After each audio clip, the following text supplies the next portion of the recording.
I better put the microphone on. I didn't have it on. My apologies. I've done this once or twice. I look at my levels just before I'm about to say, I hope everyone can hear me and see me. Yeah, Luke, I fixed the problem. All right. I said happy Sunday to us down in the Southern Hemisphere, Australia and Melbourne in particular, where I'm from, where I'm streaming from. And the majority of my subs are from the US, so I believe it'll be your Saturday night. And for most Europeans, it's very early AM on Sunday. So anyway, let me know if the audio is fine, if it's clipping, if it's too low. I don't think it's too low, but I just worry about it clipping too much, going right to the edge and distorting some of my words. Hi, Rocket, Schlitz, hi to the regulars. Big Derp, how are you? Karu, Peg. Let me just pop out the chat. If you are here live during this stream, if you're watching it and you are here live, if you'd like to ask me a question, please add yellow emojis in front of your comment or question directed to me, just so I can see it in the stream. Otherwise, it just looks like, you know, you guys are happy to chat amongst yourselves. But if you put a couple of yellow emojis, someone do me a favor, put 3 happy smiley faces or 3 yellow circles just in front of your comment, and then I'll pop it out just as an example. And do that if you want to direct it to me. Or alternatively, if you want to make sure I read your comment, just super chat me during the live stream, and I'll see your comment there. Let me just pop out the chat and put it right in front of me so I can see all the comments. Let's see. All right.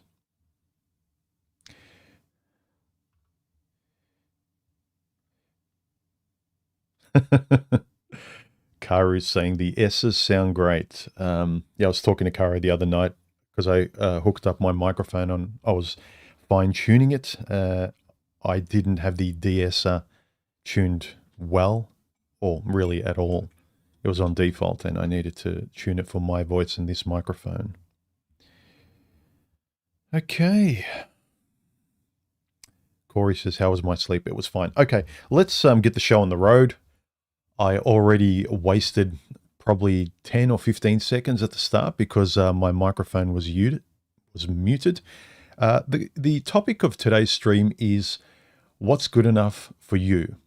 I added to be happy because it was a way of getting people to think about a direction. Of course, happiness is a fleeting state. It's an emotional state. But what's good enough for you? Because I hear a lot in especially the manosphere, people who are kind of almost stoically nihilistic. They'll say, I don't need to be happy. That's emotions. I'm calibrated to contentment, which is fine. I see contentment as a natural state. You know, when I'm content, things are good. I don't ask for better. For me, almost happiness is a temporary imposter.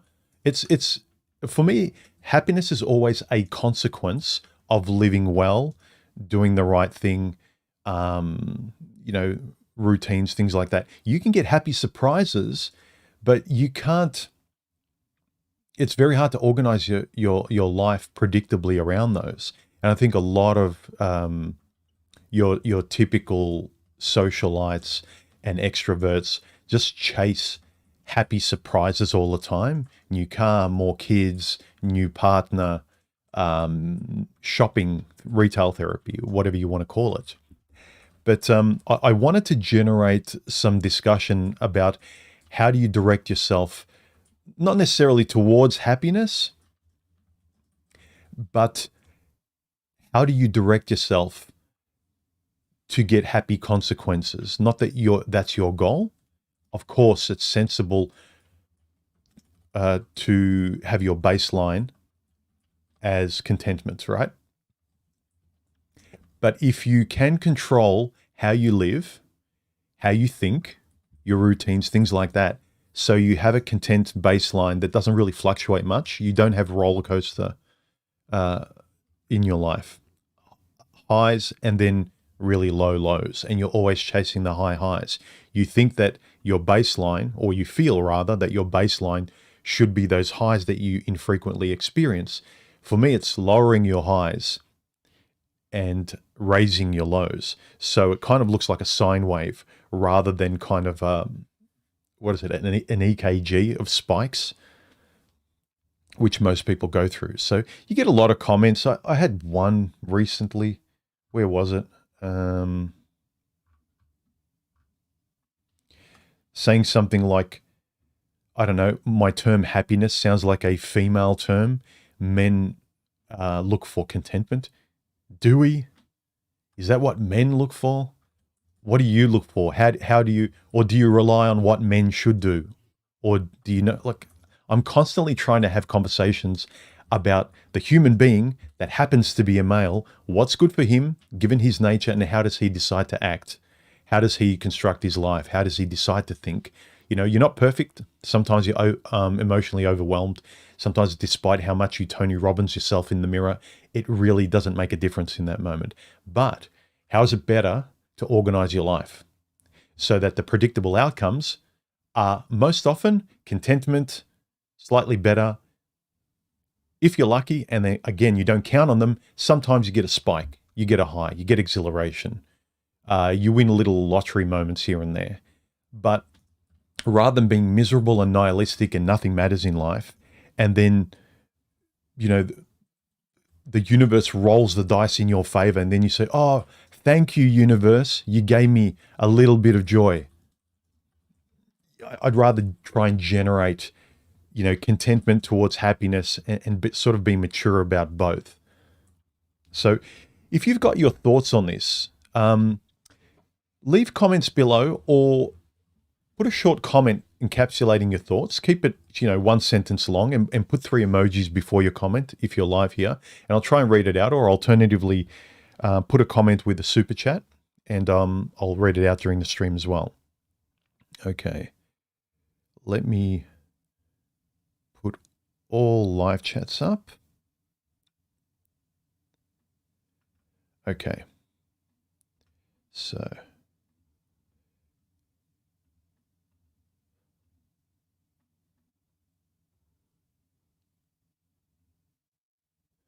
No. No.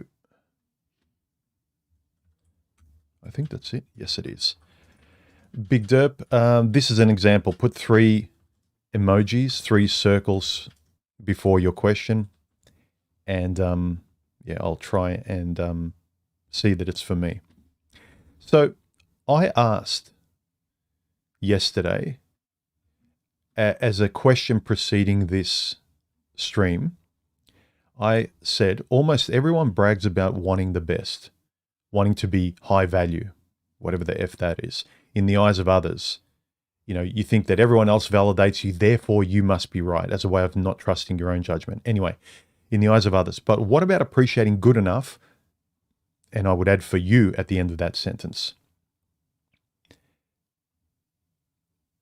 Much of the quality of your life is subjective. Yes, there are objective ways of going about it, which we all discuss. This is what conversation is, finding a middle ground of objectivity or something workable. But then you go back and you fine-tune it for you specifically. A lot of people don't care. They don't trust themselves enough. And I know the world's against you, censoring you and, you know, not letting men speak. And it's just, you know, an emotional world out there. I know there's all that against you, but the degree to which you give up trying to make your life better, and there's a lot of ways you can. I just don't have much time for people that just believe there's no point. I don't know why you bother even commenting under my videos. Seriously, you have the energy to care about commenting, but you don't have your comments are literally about the lack of being able to do anything or care about anything. But the fact that you're writing to me shows that you care. So I don't get it. Schlitz Maltz Liquor, thank you very much for your generous super chats. I really appreciate it, man. Long-time supporter, I appreciate it. If anyone wants to ask a question, please add 3 yellow emojis or super chat me. So, you know, and people take me the wrong way all the time, but, you know, I know what I said and I know what you guys inferred.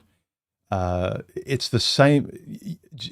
There's a lot of drive-by commenters that are the equivalent of Kathy Newman inferring what Jordan Peterson said. I say one thing and someone says, so what you're saying, human, is ... It's like, no, that's not what I'm saying. How about asking me what I think about a question you want to ask me, and I'll give you my honest answer. Corey Chang asks, how was your sleep? It was good.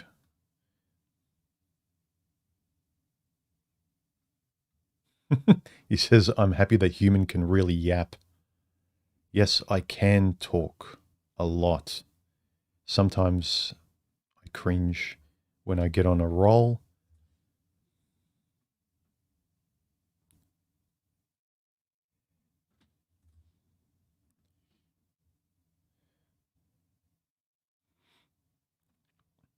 Oh, look at this. Roman made a normal comment instead of flirting with me. The only thing you can control is yourself and not depending on someone else for contentment. Yes, I'd agree with that. If you're not content, you're kind of always looking for contentment through other people or things or objects or, you know, without this outside of me. But the moment you're good, you're just good. And you decide how you are and you decide when. And this is something I wanted to really pose to you guys. In terms of what it takes for you to be content, like rationally speaking, when you talk with your friends when everything's good, what is a healthy baseline for you? Everyone aims for the 10 out of 10, whether it's women, the world, money, I want to be a millionaire, I want to get over, you know, everyone's so goal-driven.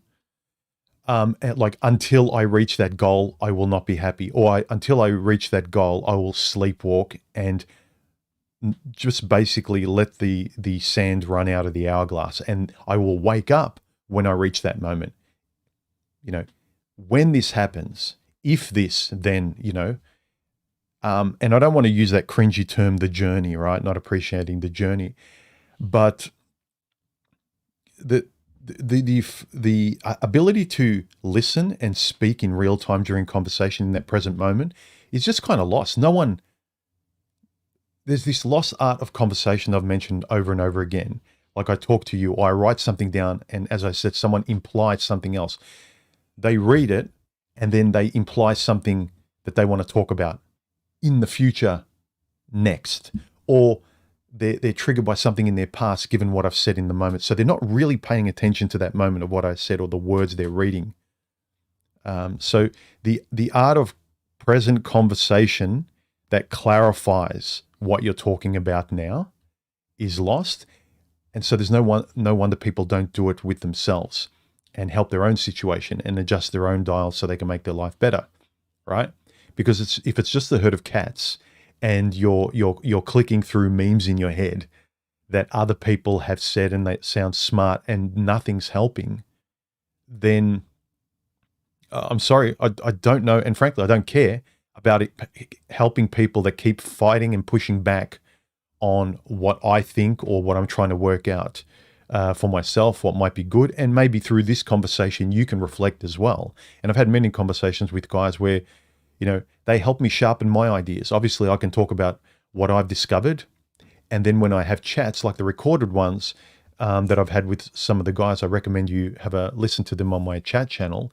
They're really great moments for me to say what I feel like saying and what I think I've learned and work things out, and then they reflect on that as well. When you're talking to people that are presently engaged in a conversation, then it makes you kind of go, I haven't looked at that from another angle, i.e. your angle. I've only ever like drilled into it from my angle, and I've tried my best, but you've got the limits of your experience, language, and perspective. But the moment that someone else comes in and goes, yeah, exactly the same topic, human, this is what I've come to, this is what I realized, this is what happened to me. And you go, holy shit, like I'd never saw that. That exactly fits into this thing that I'm talking about. But because I haven't had your words and experience, I couldn't add that extra brick to clarify, my picture. So this pushback,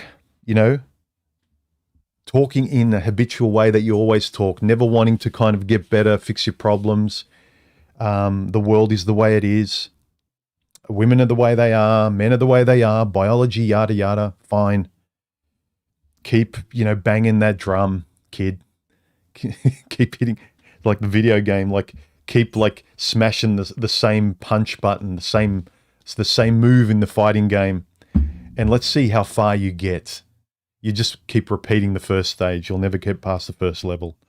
And if you're fine repeating the same thing, and you've got 1 million people there at the start of the video game repeating it like you, but you become an expert at that first stage. You feel like a king in that first stage of the video game because you can't stop hitting that one button and leaving all your friends that are accumulating on the first stage of the video game. You feel like you'll have less friends if you graduate to the second stage.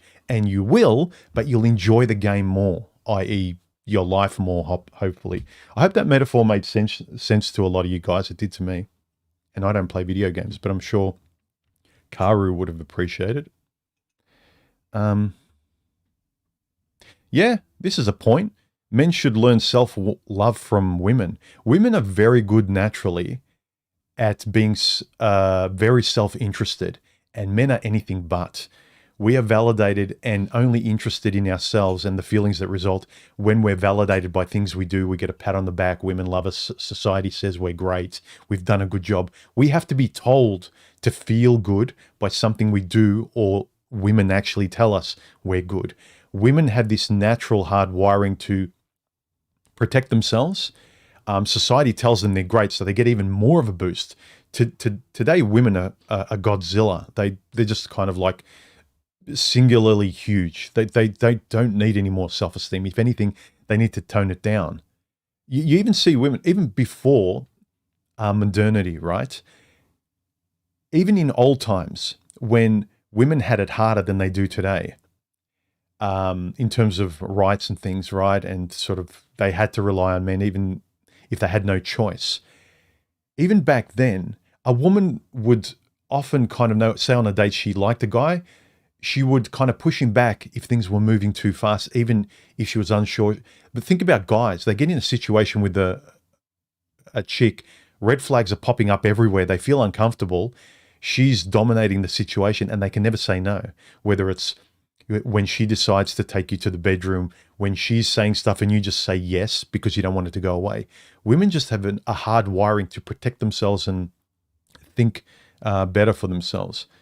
Thank you, Schlitz. That might be the previous super chat, but thank you anyway.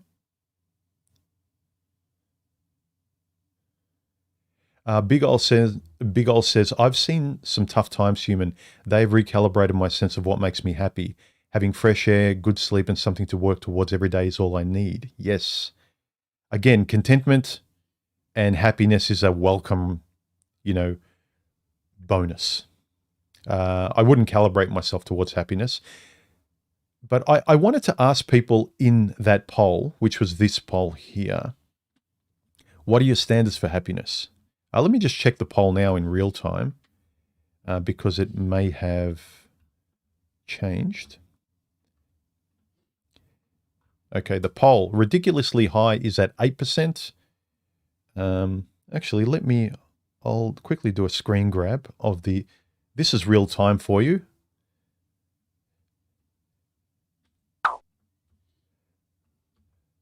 Let me save this. Let me give you real time stats on the poll, guys. All right. Poll. Where are we? Here we go. There we go. Here's the real-time stats of the poll. What are your standards for happiness? Ridiculously high, 8%. Objectively high, 18%. This isn't me, even though I'd like to be. I've got this half of me that's objective, analytical, ontological, and then there's the large creative side of me that is very subjective. So I'm being chaperoned a lot of the times by my objectivity and the ontology of the world. But my drive is very subjective. And yes, some could say emotional too, but I'm not led by my emotions at all. Not in totality. I like them. I trust my emotions, but I question them. Average, like the average person, 46, subjectively low and low. You can't see it. Low is at 7% at the bottom. I would say I'm more subjectively low if I had to choose one. I kind of know what my standards are and they're very minimal. So for instance, with women dating as I got older, I kind of knew that what I wanted, my standard, others might say is low, but it's not. It's simple. And I just needed a nice person with empathy. That was my predominating standard for women. And then you got the others trickle down. It's nice to have someone that's hot, but it's not the driving force. It's a nice to have. It's a bonus. Just like happiness. So that's the current stats. Actually, I can shut off the camera. There you go. There's the stats. So, back to the stream. Again, if you just tuned in, you want to ask me a question, you're here during the stream, put 3 yellow emojis, smiley faces in front of your question. I'll be able to see it, or super chat me. So,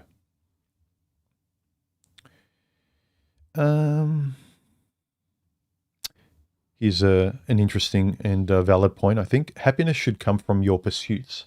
If you're pursuing happiness for the sake of, you'll often find yourself empty, seeking that next dopamine hit.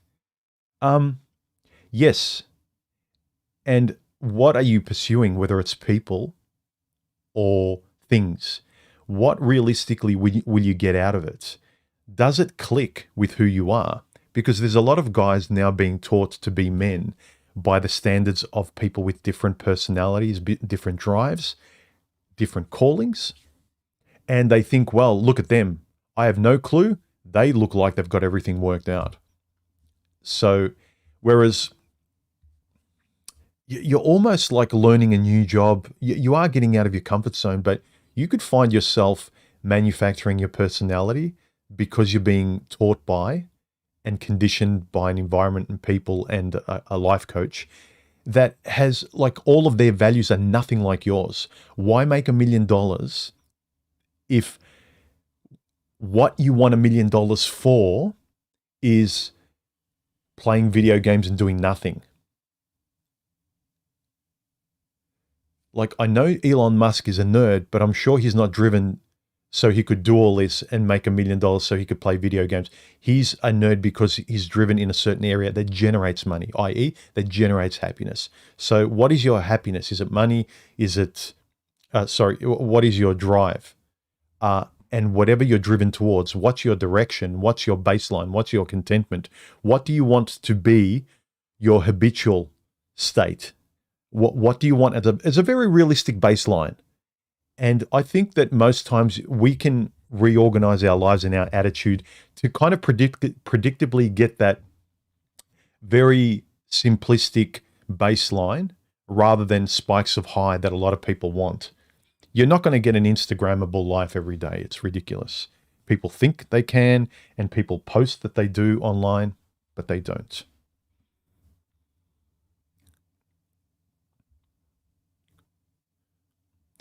Arbero says, I wonder why people waste energy on complaining instead of concentrating on solutions. Because they don't have to try then. It takes effort. But as well, how long do you spend not sleeping at night, having an uncomfortable life, being in a cage with a whole bunch of other guys complaining about the same things, parroting the same things you said yesterday, and getting more and more annoyed at the world, while you're groundhogging day every time. It's, you can hang out with your friends and watch basketball games and sport and talk about the good old days. But imagine that was all your life was, repeating and recycling the same conversation. Guys try to do it with their partners, girlfriends, and wives, where they kind of dopamine spike the initial honeymoon period of their dating, right? The first few weeks or months, it's kind of like skyrocket, high, high, high, high, high.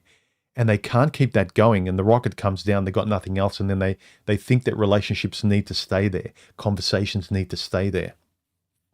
The connection to who you are and what you enjoy talking about in a contented, fun, good way should be up there. I think people feel that they need more to make them happy than what they realistically do. So the title of this stream, What is Good Enough? I want people to think it's not settling. This is the frankly modern woman's feminist excuse, where they say, I'm supposed to settle. No, this is avoidance. This is not trying. This is constantly avoiding, I'll get married later. Okay, it won't happen the longer you wait. No, are you saying I should settle now? It's like, no, but I'm saying you should get serious about what you know you want. Yeah, but I know, so do you know you want kids? Chicky poo. You ask a guy, do you know what you want in life, what you want to do? If they have absolutely no idea, I'd say, well, you're wasting your time up ahead. There's no going back. I can't discover I want to be an Olympian at my age. It's over. Forget it. I don't care what you're illuminated with, or more likely, what you stop lying to yourself about when you get older. That's usually the case.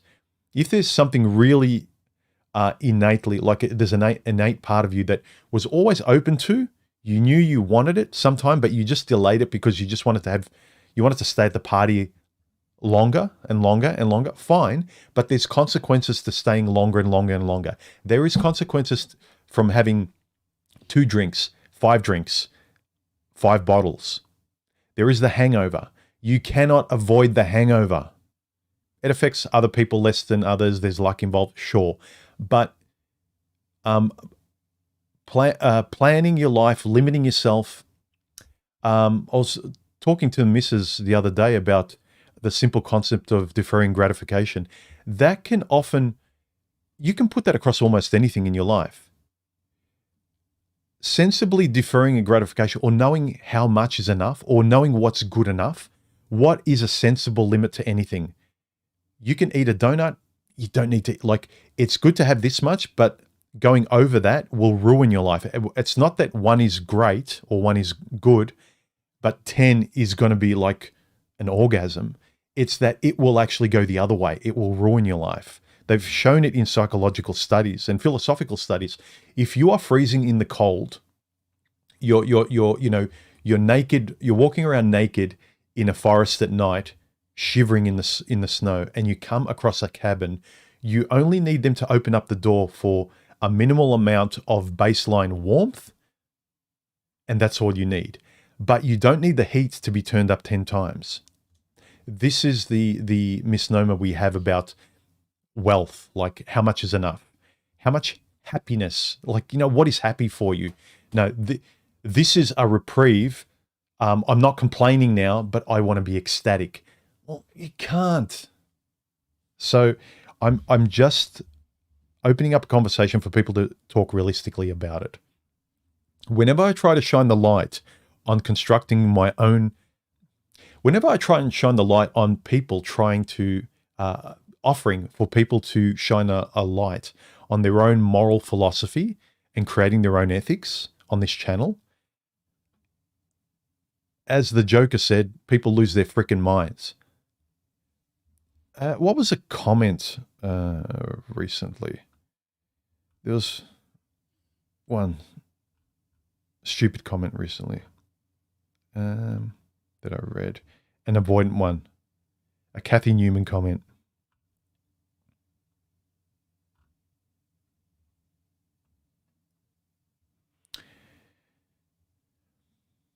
Yeah, someone said like happiness is the wrong term. It's woman speak.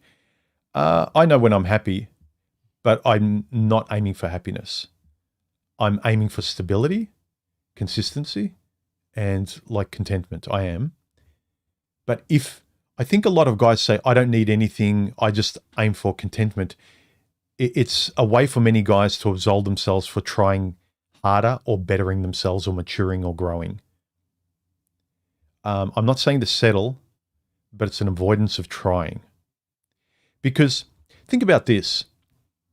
When guys say, oh, I just need to be content, I just need to be left alone, I just need nothing, I don't want to try. If I take a step outside of my safe little cage and I just leave the world alone, it leaves me alone, and I'm happy in my own little bubble with the same habitual entertainment, the same habitual conversations, with the same people that have locked. You're having conversations in solitary confinement in some prison, knocking on walls, having very limited conversations with yourself and echoes, and you're saying, like, at least I'm safe. Nothing unpredictable is going to happen to me. And you're listening to and imagining the world going by you. I'm not saying to avoid obvious risks, or more accurately, I'm not saying to be reckless, but are you realistic, or is there still a long way to go? And if your idea is, I don't need to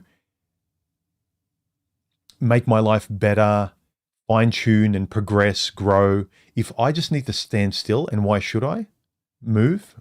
Okay, you don't. You can stay there. But are you taking the posture that we ridicule a lot of feminists for, where they say there's still a long way to go? Nothing is ever enough, and you never want to try. You want to sit still, and until the world gets fixed, then you will either stop complaining or you will do something for the betterment of yourself. Is your idea of good enough realistic? And why I keep bringing up your idea of good enough is that when you have a realistic idea of what's good enough for you, then you'll grab hold of it. Then you'll make a decision. Then you'll try doing this thing in life, or changing or adjusting. But if nothing's ever good enough, if you're like the chicks that they need a 10, otherwise they'll never give a guy a chance. They need a 10, otherwise anything under a 10, he's a potential abuser. It's not good. I'm settling. Like, what is realistically good enough? If nothing is good enough, even if you got a 10 out of 10, tomorrow you'd adjust what you thought a 10 out of 10 would be, just so you can stay where you were, which is safely choosing. It's fun almost choosing, and on that dopamine high of pursuit. Because that's what dopamine is. It's not a reward drug, it's an anticipatory drug. Anticipating your 10 out of 10 all the time, and anticipating you're a 10 out of 10 when you're not. What's realistically good enough so that you can try and be content and maybe have some happy moments in life?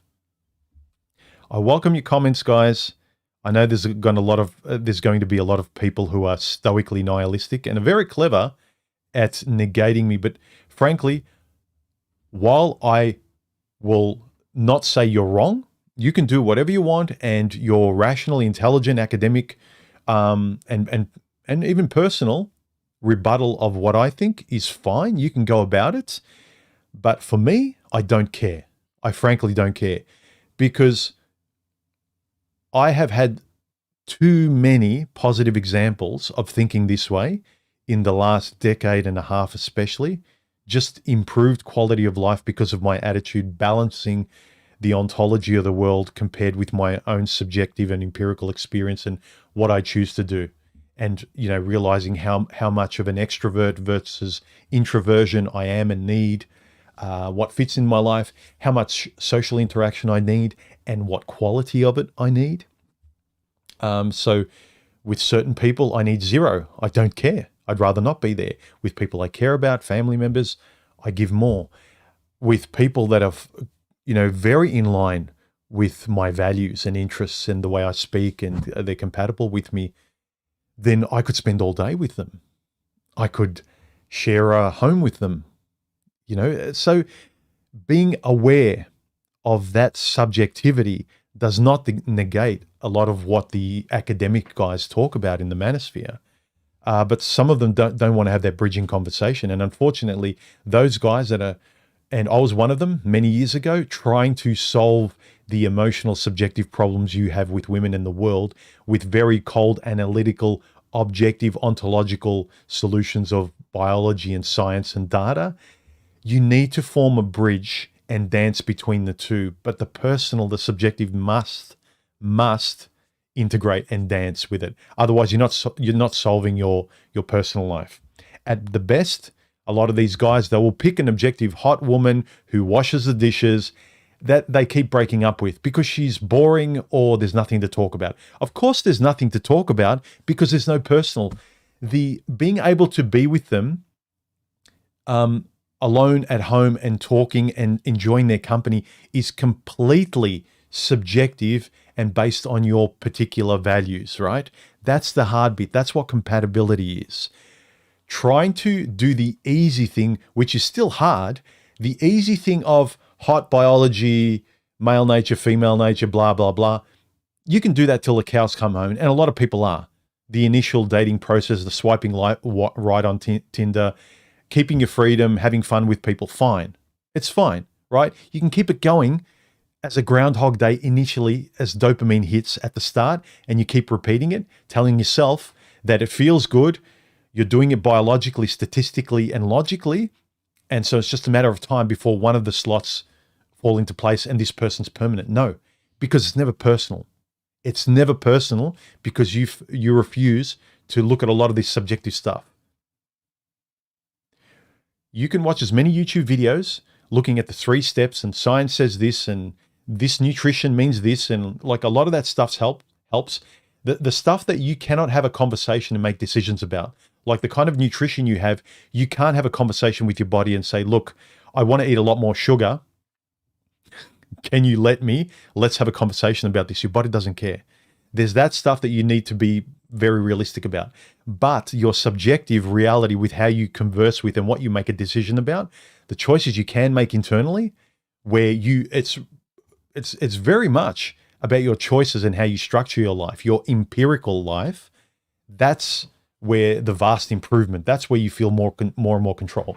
So for a lot of you people like me, where you wanted more control in your life, but you found it hard to, it comes with facing a lot of this stuff. End of rant for the moment. If anyone else has any more questions or comments, like Veros, which was a very good one, about stopping complaining instead of focusing on solutions. I really agree.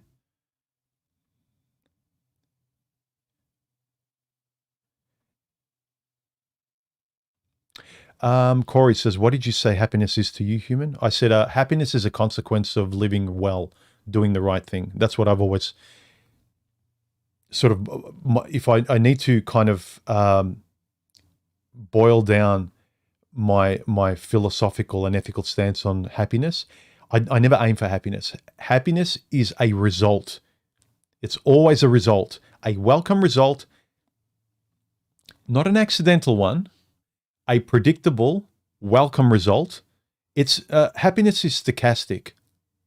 It's very measurable. I think it's very measurable if I do the right thing, but predicting and always getting it when I want is very hard to get, and especially the way you want to feel it.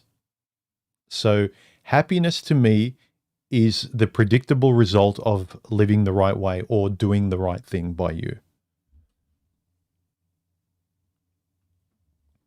Casey says, my goal for personal happiness is to be as healthy physically and financially as I can within reason, provide time for a few personal hobbies, and leave daily legacy of inspiration to others. Fine.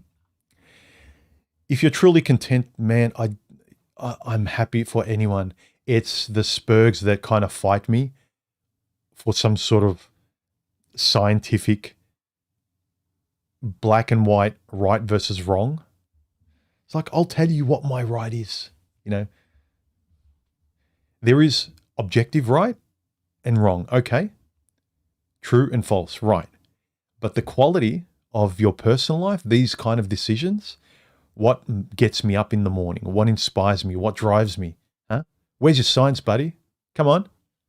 You can come up with formulas. I'm sure you're working out your formulas when you're in front of a chick on a date or you're on a run or something. I'm sure you're robotically working out these sums like a computer, like a machine that's working out oil pressure and temperature and things like this to keep the engine going and working the way it is. I'm sure you're like a car, aren't you?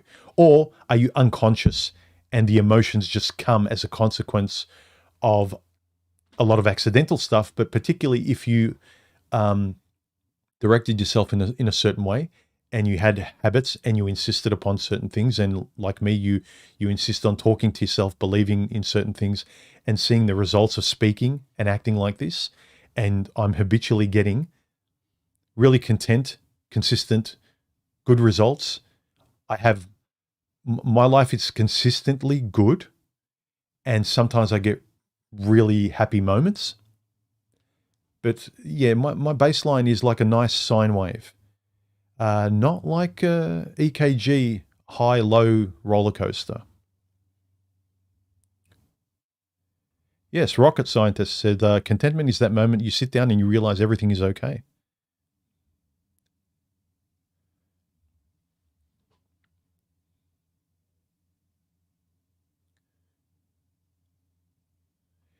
Arian says, how much do nihilistic beliefs hinge on not dealing with one's own issues? Probably a lot.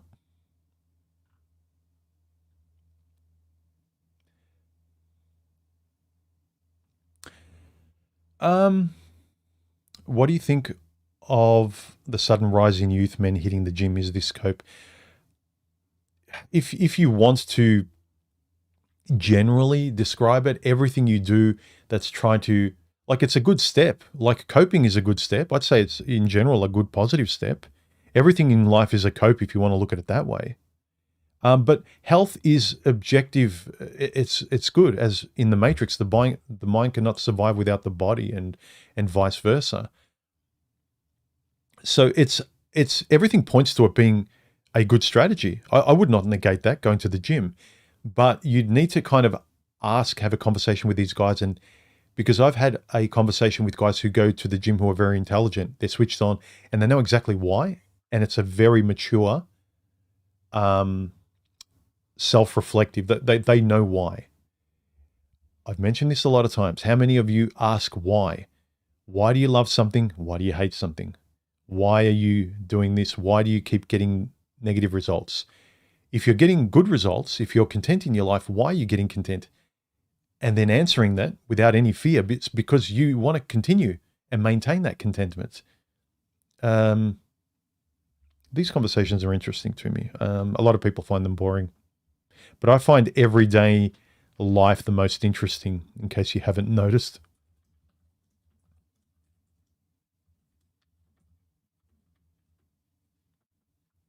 Ray said, would you kindly discern between happiness and contentment according to you?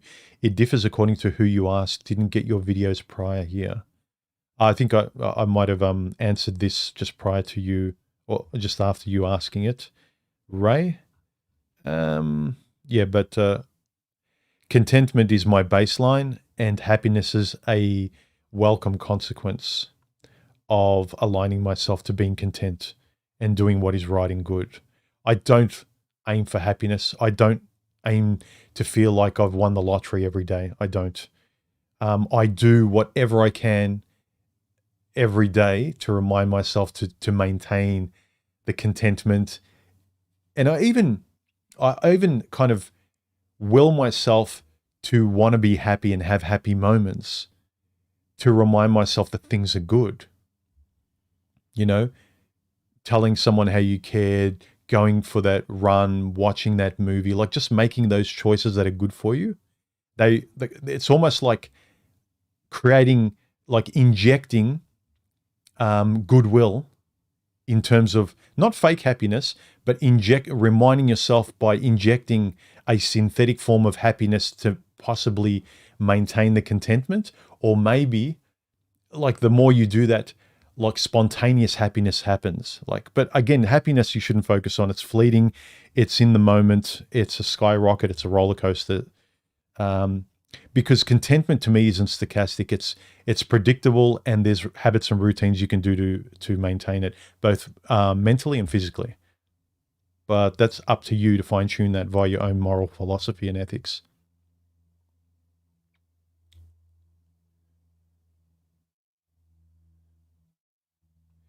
The dude says, I'm curious how you got to being content. I've made a whole lot of accomplishments in life, and I've come to realize that those don't make me happy. They're still a void in my soul. I would guess, and correct me if I'm wrong, that you followed other people's idea because you didn't really have a good idea of your own. And I've done that a lot. I tried other people's ideas on for size for a while, didn't fit. I followed just what my biology wanted, and I didn't get the contentment, the long-term happiness or contentment. Like, you know, I had fewer and fewer moments. You walk on eggshells because you're crossing your fingers in life. You think that life is all luck, and you're just sitting there scared with question marks on everything you do, and you don't have any control. I wanted more control, so I was more realistic where I was aiming everyday life. So I just felt good enough, as the title of this video is. Aim towards good enough, realistic good enough, and you will get happiness as a welcome consequence. But you aim for good enough and contentment. But you don't rest there. You keep practicing it, and that will generally push you forward, and you'll grow, and you'll because you keep trusting yourself, facing and doing what you know you should do, being a bit more courageous to keep generating that contentment and that kind of baseline. But if you stop, I think it's a way of guys giving up as an excuse. I'm content with nothing. They get academically philosophical and they say, I don't need anything else. I'll be buried one day. This is fine. As long as I don't get hurt, that's happiness. That's contentment. To me, there's a distinction between safety and contentment. Safety is kind of very protective, very inert, the same conversations over and over again. It's watching The Matrix every day for breakfast, lunch, and dinner. It's eating the same gruel every day. It's drinking water every day. It's synthetically dead, and you're welcome to it, and you can brag about being a robot, but I would rather aim to be a better human being that can talk through experience. And whoa, I nearly spilled my coffee. But again, up to you. Do what you want, and the more you get angry at me from your position of safety, one, ask yourself, why are you getting so annoyed at me and frustrated? I'm not your son. I'm not your best friend that's, sinking your ship or anything. Like, ask yourself why you're emotionally reacting to me. I'm not telling you what to do. And someone was right in one of their comments. Let me find it here. It was actually a good comment, but it revealed a lot more about them than it did about me. Let me see. I think it was here.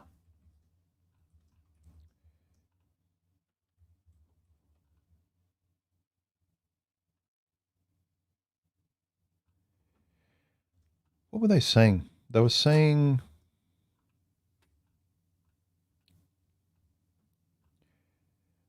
something like, I am just coping or something. I think it was at the start of this stream. They said, don't listen to me. Humans just coping. I hope he gets help one day. I've never made any excuse for the fact that this has always been a video journal. This is me openly working my stuff out, but I don't think in a dysfunctional way. Like, I'm not apologizing or hiding anything. I believe that the more I was honest about working my own stuff out, the amount of guys who are anonymous, they don't show their faces, they pretend they're Jedis that have life figured out, putting me down, like they enjoy shaming me. That's a big indicator. Their writing seems like a 5-year-old. It does not seem like a mature person who stoically is beyond me. They seem like a 5-year-old shaming me. So I don't care, really. I really don't care. Think what you will. But I enjoy making videos. I enjoy having these conversations. I enjoy the friends I have through this. And yeah, you call it therapy. I call it working out my life through writing and discussion and things like that. I find this enjoyable. Like, I'm not falling apart. Look at my videos. You can infer what you want. You know, there's times I get passionate and you can say, "Wow, look, yeah, he needs therapy. He's getting a bit passionate there." So you can sort of word salad anything to shame me if you like. But again, I'll just come back to, I don't care what you say. I don't care what you heard. I know what I said. And I'm happy to have a conversation, but the shaming stuff, I don't know. I don't care, really. Crummy BCR. He says, if women are setting the bar culturally, why would they not be able to see that they are the ones creating the fictions? It's all doting. It's just to erase crossing T's. Well, women you know, women can play checkers fairly well, but they're terrible chess players generally. They're in the moment. They're emotionally driven. You talk about ideas. Women place themselves in the idea right away. They're very, very self-referential in anything they're trying to understand. You can talk to guys about ideas. You can talk to guys mostly, like logical, mature guys about, oh, men are like this and women, and they'll say, yeah, fine. Or even if they don't agree, they don't get emotional and say, no, I'm offended. Even if you say something about men that isn't personally true about them, they'll go, yeah, that's generally true. My observations about the world, I can be objective about it. So if I say men drive too fast, drink too much, and are driven by sex, that's generally a true statement, even if I'm not like that. But you say anything about women in plural, in general, it's like, that's not true, that's offensive, you can't generalize, you have to talk about me. I have to be inserted in every conversation you talk about every woman out there, because we are all the same, or more accurately, I can't think of anyone outside of me. That's the problem of a lot of women's selfishness and inability to empathize. They are so self-referential and so solipsistic that's very hard for them. So you're asking them to think like a man, which they can't, but at the same time, I'm not letting them off the hook. I am just telling you how I see them. And that's why you know, if you're going to deal with women, whether it's platonic or romantic, for your own mental health and also your physical health and structural health in terms of your life and what you have, and not taking 10 years off your life, both in money and time, or 20 years, or your kids, is to kind of just know that before you interact with women, before they've shown themselves, before you know how compatible you are, before, you know, I think a lot of guys now, they are trying their hardest to cope with understanding women objectively, and that's fine. But once you meet Jane, you have to understand Jane. It has to start before you meet the person. Everything is woman, women, what women I pick. You know, you don't know them personally, but once they start to become personal, it tips the other way. And you better have had these kind of conversations, self-reflective, philosophical, personal, value-based ones, because if it's all scientific, if it's all nature, biology and stuff, you will never last beyond the Tinder carousel and a few weeks or months, if you're lucky, of dating, because the dopamine high, the newness fades. Beyond newness is compatibility and values. And if you don't know how to have that conversation, or if you've never looked at that, or if it's boring, then enjoy, I don't know, screaming into space. I don't know what to tell you.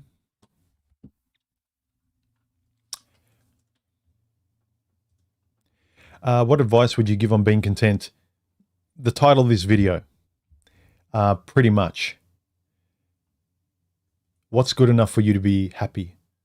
Yeah, I added happiness, because not that I believe you can aim for happiness, but exaggerate. Like, what do you need to stop complaining, to just be good, you know? Because if I put what's good enough just to be content, it's kind of a low-level conversation. There's already enough people who are lazy and make excuses. But if I push this conversation over more to the other side, so we can start thinking more on the other side of the pendulum swing, that's what I want guys to think about. Remember to like and subscribe and join and all that kind of good stuff that YouTube likes, guys. It keeps the lights on the channel. Let's see. Any more comments?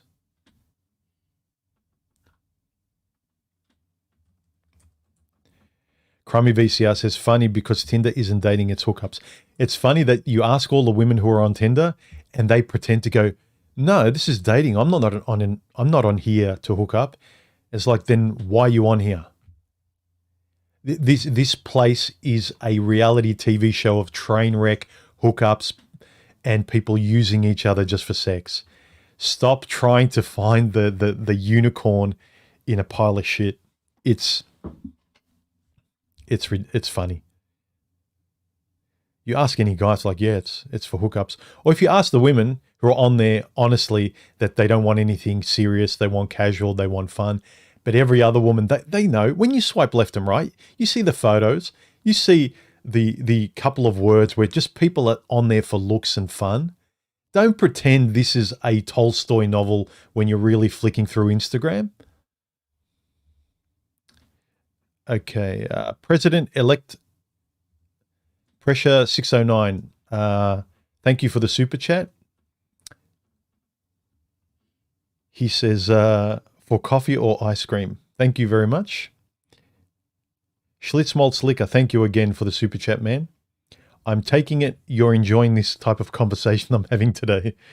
And you haven't just like pocket dialed me $10 a few times today, but I thank you anyway. So what's good enough for you? What is good enough for you? There was one of the comments that it encapsulates what should be good enough for you to then start doing things in your life and taking care of things and appreciating things. Like, at what point does it get good enough? At what point is a girl good enough for you? Are the standards realistic? If you're objectively, you're a 6 or 7, right? At what point is a compatible girl good enough for you to give it a chance to see what it's like to be with someone, if that's what you say you want? But if you just want hookups and you're honest about it, then fine. But I'm tired of this complaining like, I can't find a good woman, when you're not realistic about it. What's your good enough so it's good enough for you to start? The same with me sometimes. What's good enough for a video that I can just upload and I'm really happy with it? I can spend all day perfecting something till the cows come home. But it's just an excuse to procrastinate for not moving forward with the next thing and doing better the next time.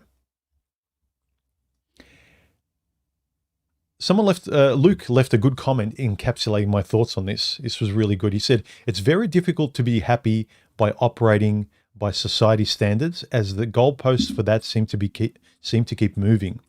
High value is alpha male, that blah, blah, blah.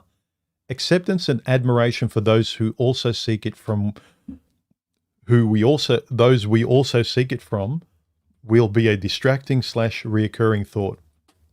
If you're not focused on what you want and what you determine to be good enough for yourself, I doubt you will ever reach the goal either. Well said. Exactly. Exactly. Why is my video more magenta? I don't like it, as Pauline Hanson would say. Let's see.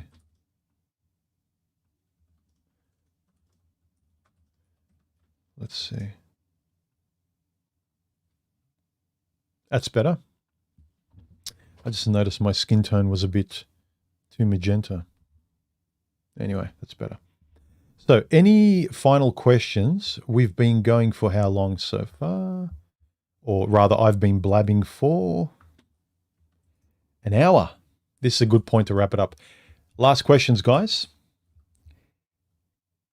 And we'll wrap it up. Let's see. Hey, it's Martial Arts Oriental Medicine. How are you? I'm good, man. How are you?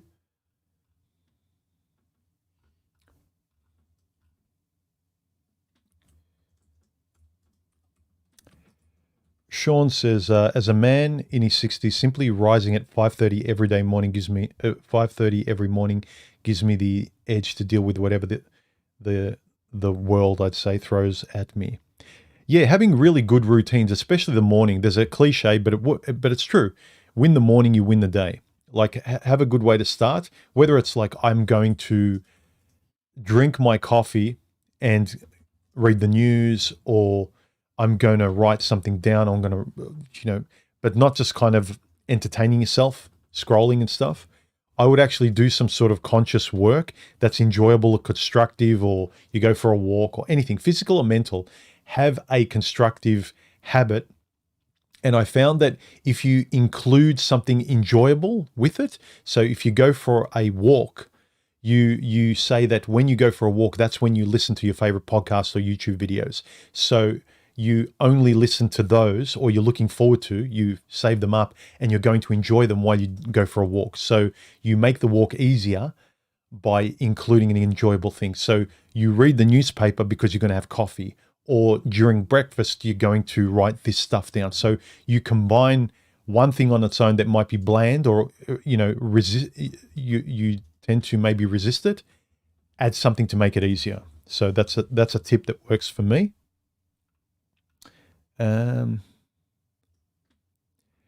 Swing Away says, how can you be happy when half your wage goes to your ex?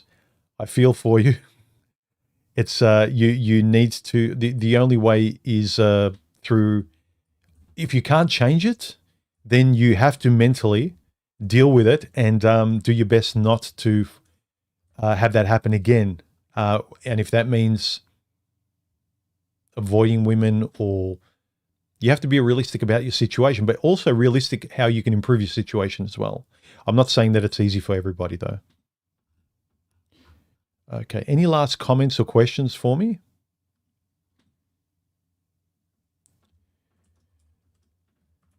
Terranium Sounds, how do you get out of a rut when you have no energy to do what's good for you? Why do some of us deal with heartbreak by becoming the stereotype guy who does nothing but eat junk food? There's the pain moment when you're sort of really traumatized right at that moment. I get it. You look for anything to alleviate the pain, but you have to realize that that's a Band-Aid, and Band-Aids shouldn't stay on for long. Otherwise they're negative for you. They toxify.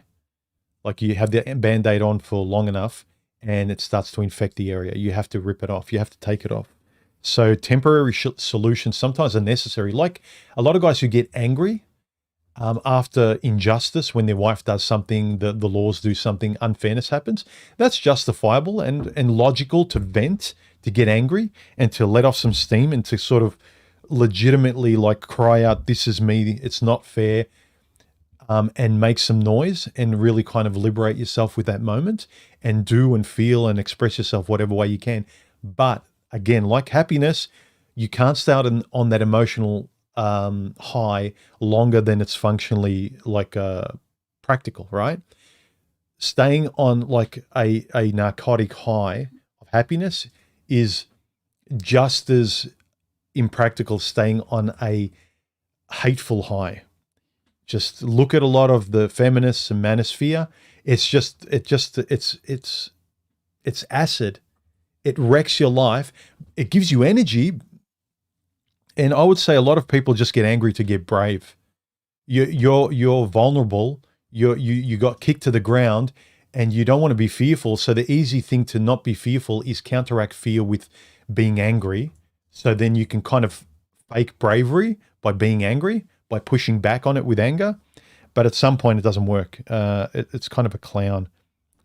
You end up being that same person who's just ground hogging anger to get over fear.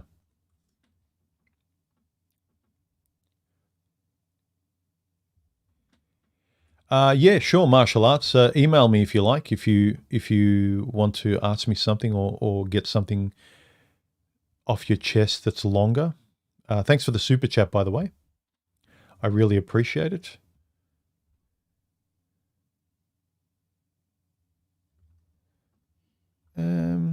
What else? Any last comments? Any last comments? And then we'll wrap it up. Some of the stuff, Schlitzer says, always a good time, no pocket dialing. I find some happiness daily. Leaving now, I want most of my time. Cool, good. I'm glad I provided some good stuff that it warranted a couple of thank you super chats.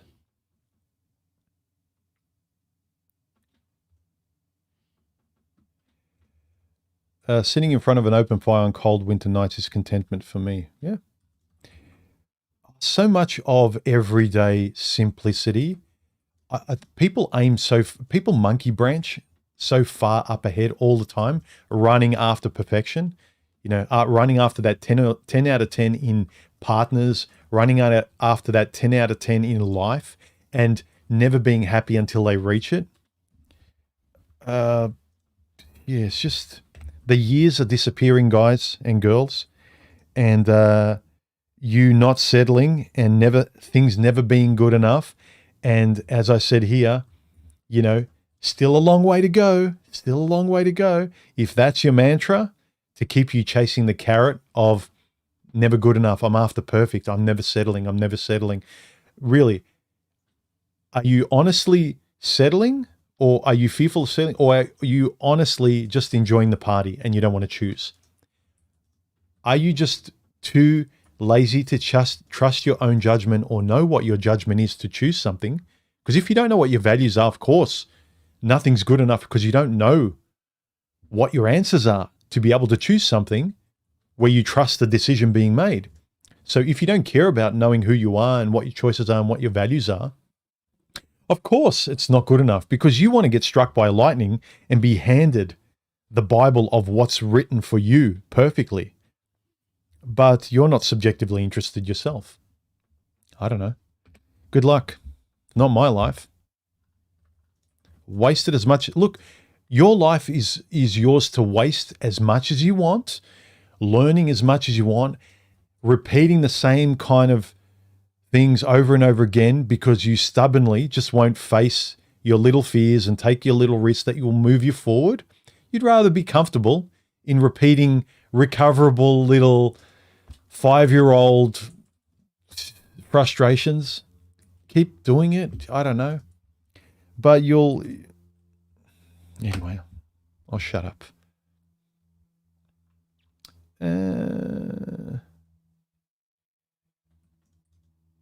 Some of these questions, I have no idea about what's going to happen with AI in the future. No idea. Here's an interesting question. Striking It Rich says, Human, when you were single, did you ever think about paying for a woman, and what do you think about the men who do that? When I was in my mid to late 20s, I was clubbing quite a bit, and I used to hang out, like there were a couple of different friend groups I'd go clubbing and out with, depending on what night and what music I wanted to listen to. There were a couple of guys I'd hang out with, and one of the guys would always drive, so I would never drive in that instance because he insisted on driving because they wanted to go to this place. And then almost, 95% of the time after they'd go to the club and they didn't pick up, they would go to the Daily Planet here in Melbourne, which is the most well-known high-end brothel, brothel. And they'd go there and they would always end the night. If they didn't get lucky, they would insist they got lucky, which they were generating like, I'm going to try and get it a chick because I want to go to bed with someone. If I don't, I'm definitely going to bed with someone with picking them up or without them. So kudos for kind of, having control of your night in some respects. But I remember when they went there, I would always play pool with the prostitutes there while they would go and pay for half an hour and an hour. And like the stories they told me, their personalities, they just seem like train wrecks. They just seem like, the chicks you see on Fresh and Fit, these kind of Instagram, these OnlyFans bimbos, they were that's what they seemed to me. That was their vocabulary. That's what they felt. And it was like, woof. This is kind of like a David Attenborough moment where I'm observing the wild. And I just didn't find them attractive. The idea that how they look great. But no, I didn't, because I can't pay. What I want out of the experience is I want to know I'm in it. It's not so much that I necessarily wanted the girlfriend then, but I wanted that feeling of I'm taking a person to bed. I'm not taking a robot with a human skin covering that is programmed to speak to me the way I want to be spoken. I just can't get over it. Like, I can't pretend it's not something it isn't. I know she's saying everything she's saying to be friendly. And I noticed that when they chat to me when we were playing pool, and they noticed that I told them I was waiting for my friends and there's no chance I'm ever going, I'm paying for it, they changed their demeanor and they just would be themselves around me playing pool. I noticed a really big shift in their personality. The act of getting me as a client quickly shifted. So I don't see anything wrong with it. I just never was into it. And maybe that was an instinctual way of me kind of realizing who I was and what I was comfortable with. Whereas a lot of guys, they don't have that line and they find it okay, or they don't see any difference and they just want sex and they don't care. There's no barrier there.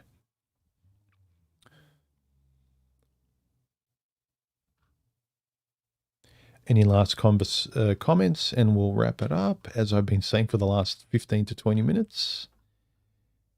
All right, guys, I think that's about it. I don't see any other comments or super chats. If you've got a super chat or a comment with 3 yellow emojis, put them on now. Otherwise, I'm going to wrap it up in about 30 seconds. We've got a 20-second delay, so I'll give you a little bit of time. But this was a nice, tight stream. I want to encourage guys to think about what's good enough for your own good, not to settle, but to know what's good enough for you, whether it's people or things in your life, so that you can actually jump on those things and experience them. Date the person that's objectively to your standard.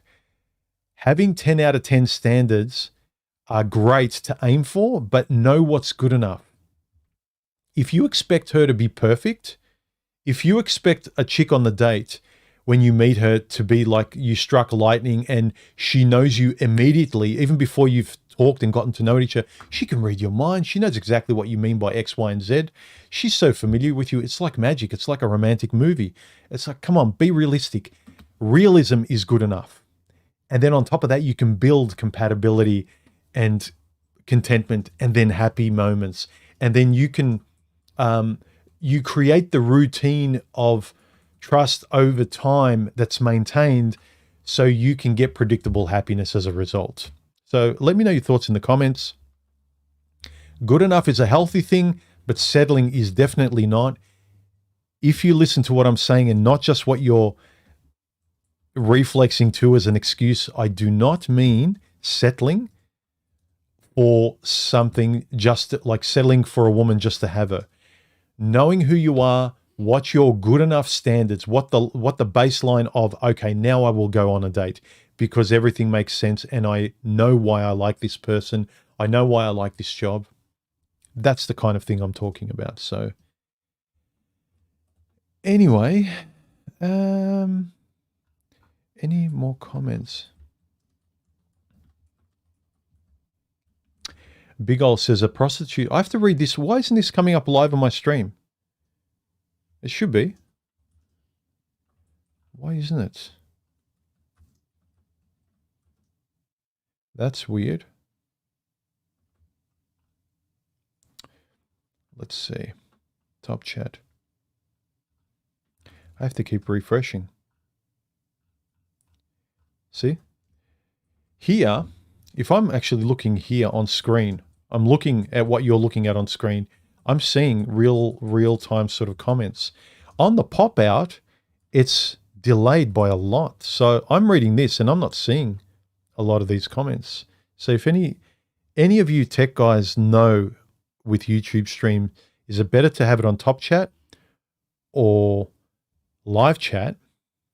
Because I would have thought live chat is better. All your chats are visible, but apparently not.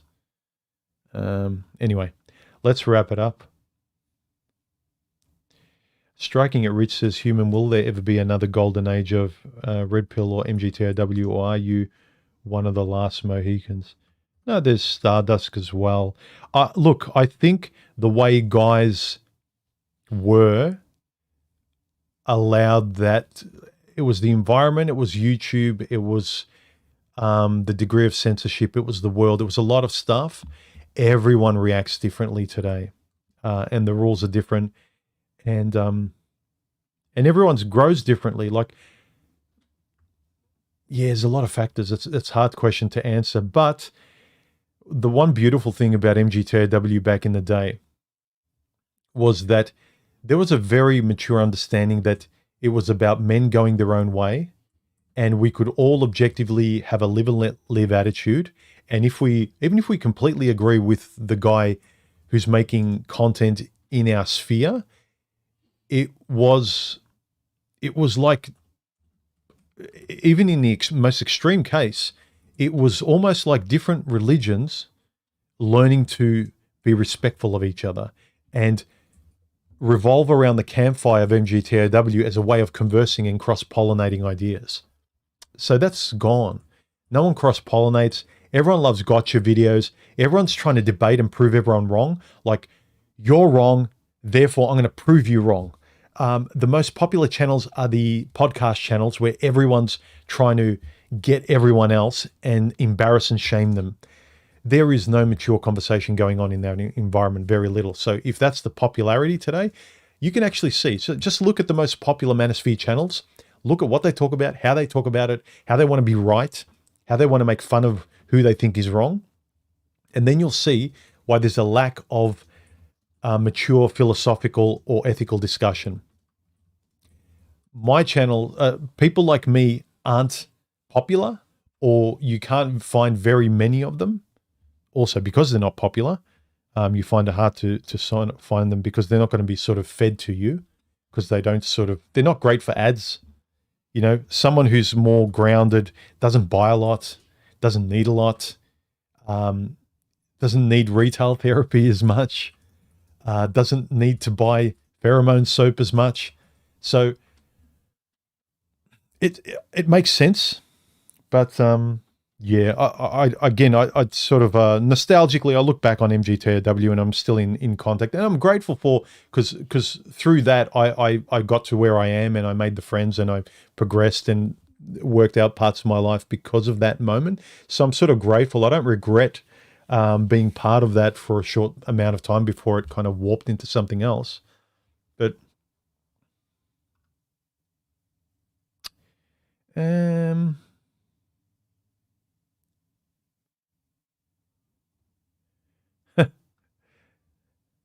Big Derp says a 6 with a good past is perfectly fine.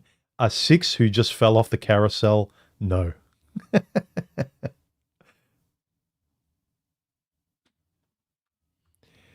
Martial Arts says, Rollo did a live with Gary, numerology guy, but it's getting ridiculous. So much red pill man, almost atheist, materialistic, and no deep study into what there is, vast evidence in cases beyond the mind.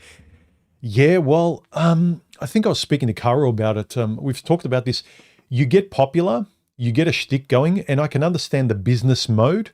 You make a living, and you're almost like an album that everyone loves, and sort of you go on tour, and you don't want to ruin with the formula. Don't fix what's not broken. And if you change something in a big way, I noticed it with me, the moment I kind of just, color outside the lines, and if I'm not talking exactly, like some guys want me to talk directly about relationships and women. Some guys are tired of that. Some guys don't want me to talk philosophically about things.